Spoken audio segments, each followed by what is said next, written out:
मेरे साथी महाराष्ट्र के उप मुख्यमंत्री माननीय अजीत पवार जी विशेष रूप से यहाँ पर पधारे हुए आंध्र प्रदेश के उप मुख्यमंत्री आदरणीय पवन कल्याण जी, महंत रघुमुनि जी, यहाँ पर विशेष रूप से उपस्थित हमारे बहुत ही आदरणीय पंच प्यारे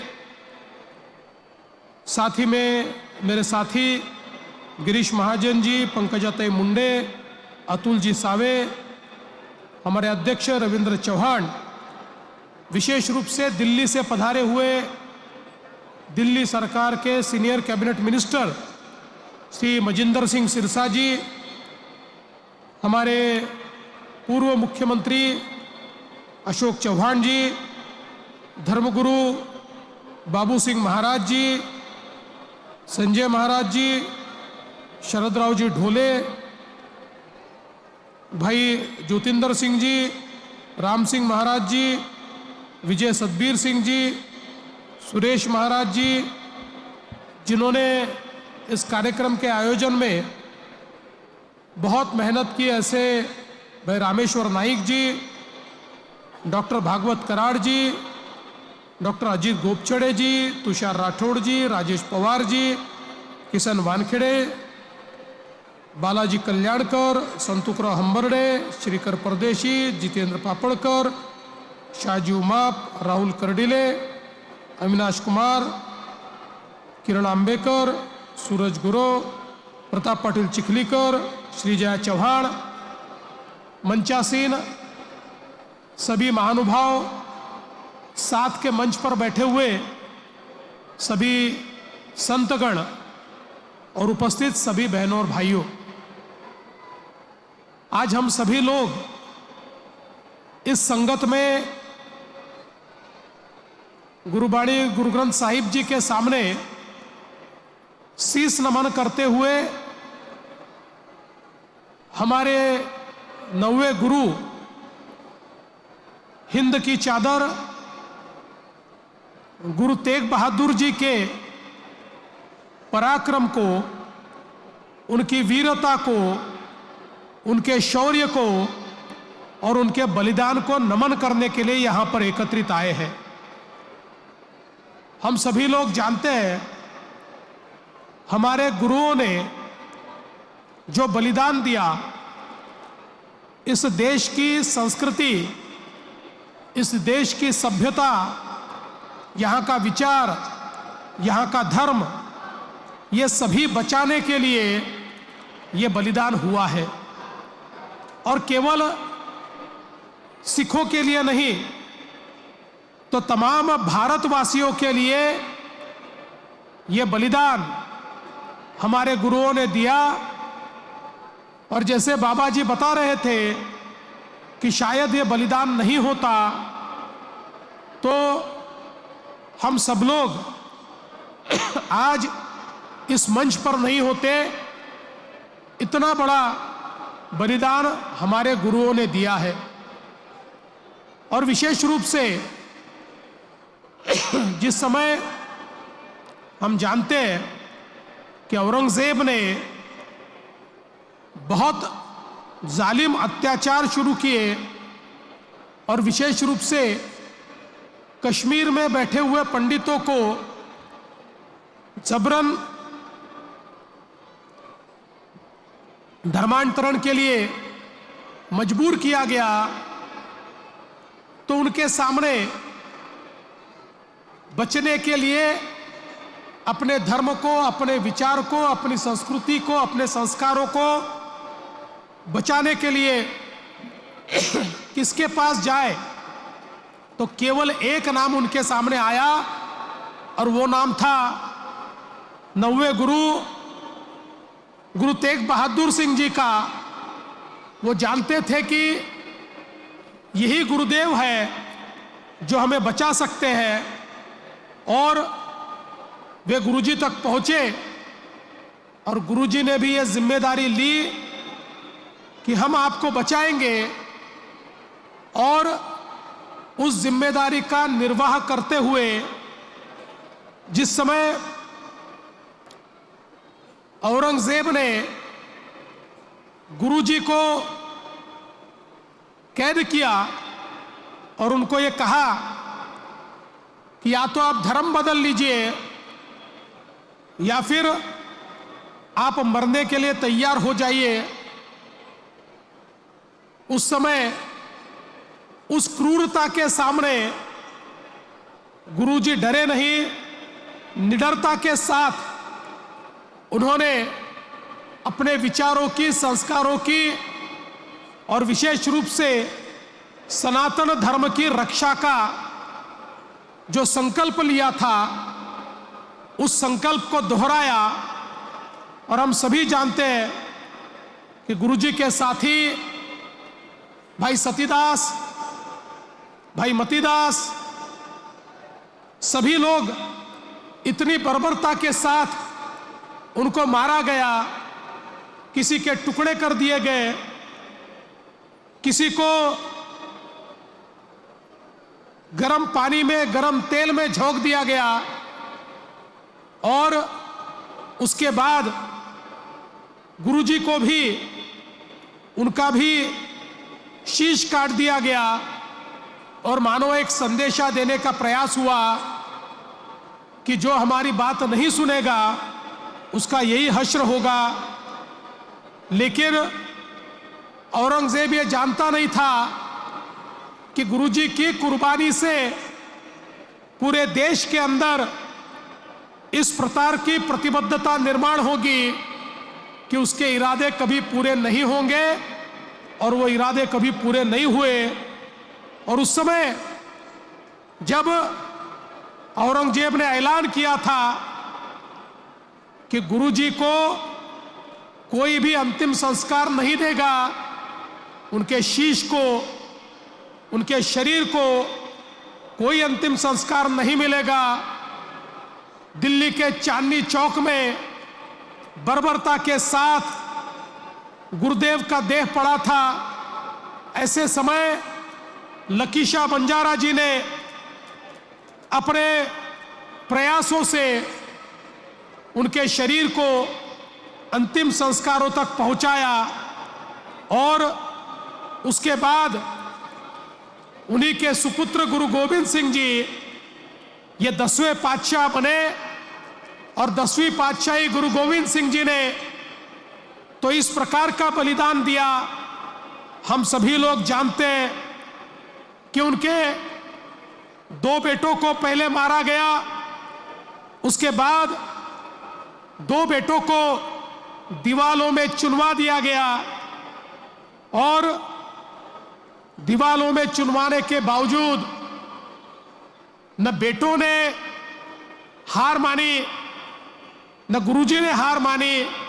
वे लगातार धर्म की रक्षा के लिए, अपने देश की रक्षा के लिए लड़ते रहे। इसलिए ये जो हमारा इतिहास है, ये बहुत वीरता का इतिहास है, शौर्य का इतिहास है और ये इतिहास केवल सिख पंथ तक, सिखों तक सीमित नहीं होना चाहिए। तो भारत के जन जन को यह पता होना चाहिए कि हमारे गुरुओं ने केवल सिखों के लिए बलिदान नहीं किया, समूची मानवता के लिए यह बलिदान किया है।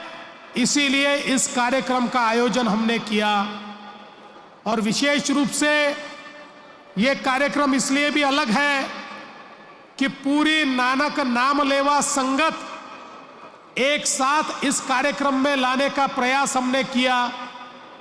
हम सभी लोग जानते हैं, हमारे देश में जब समाज बिखरा हुआ था, ऊंच नीच जातियां, ऐसे कई बंधन हमारे समाज को तोड़ते थे, जिसके कारण हम गुलामी में जाते थे।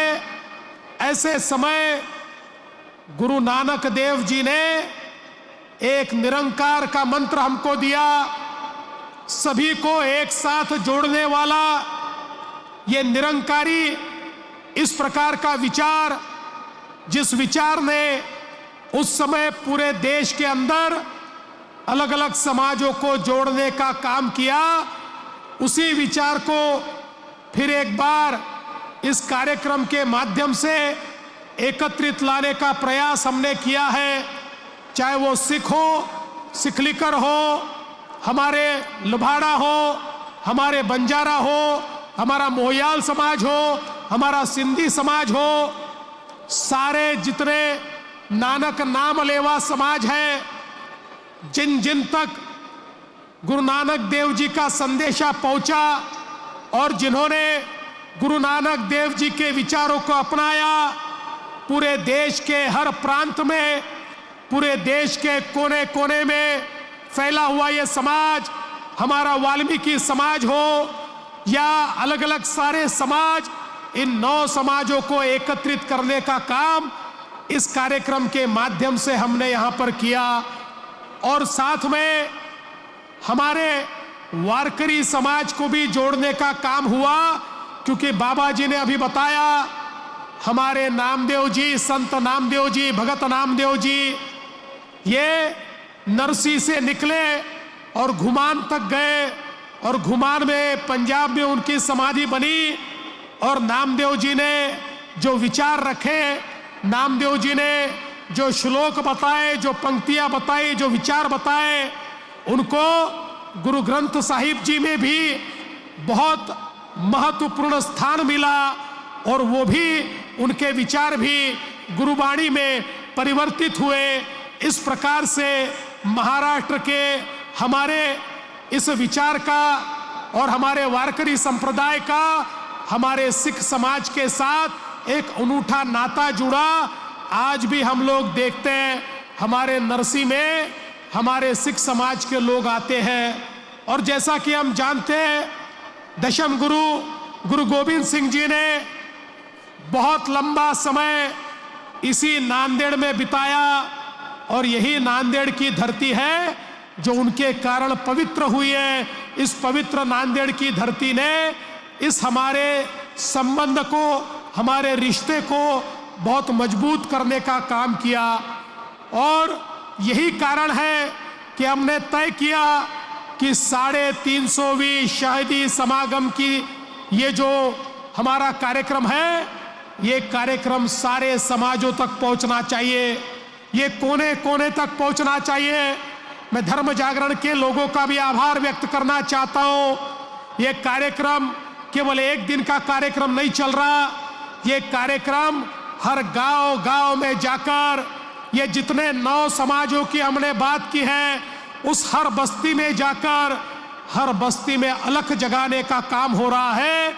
और हमारे गुरुजी की शहादत किस लिए हुई, ये फिर एक बार उस इतिहास को दोहराने का काम इस कार्यक्रम के माध्यम से हम कर रहे हैं। क्योंकि हम ये मानते हैं कि जब तक भारत का बच्चा बच्चा इस इतिहास को नहीं जानेगा, जो इतिहास को नहीं जानते उनको वर्तमान तो होता है लेकिन उनको भविष्य नहीं होता। अगर भविष्य होना है तो इतिहास भी मालूम चाहिए। और ये जो इतिहास है, ये हर घर तक पहुंचाने का प्रयास इस शहीदी समागम के माध्यम से, इस शहीदी संगत के माध्यम से हम लोग कर रहे हैं। और इसीलिए महाराष्ट्र की सरकार ने यह भी निर्णय किया कि हम लोग हमारे इतिहास के पन्नों में फिर एक बार हमारे 10 गुरुओं का जो इतिहास है, उनकी शहादत का जो इतिहास है, उनके विचारों की जो विरासत है, उनकी वीरता का जो ये आलेख है, ये जन जन तक और बच्चों बच्चों तक पहुंचाएंगे। ये भारत का इसलिए इतिहास है, ये उन तक पहुंचाने का प्रयास महाराष्ट्र सरकार की ओर से हो रहा है।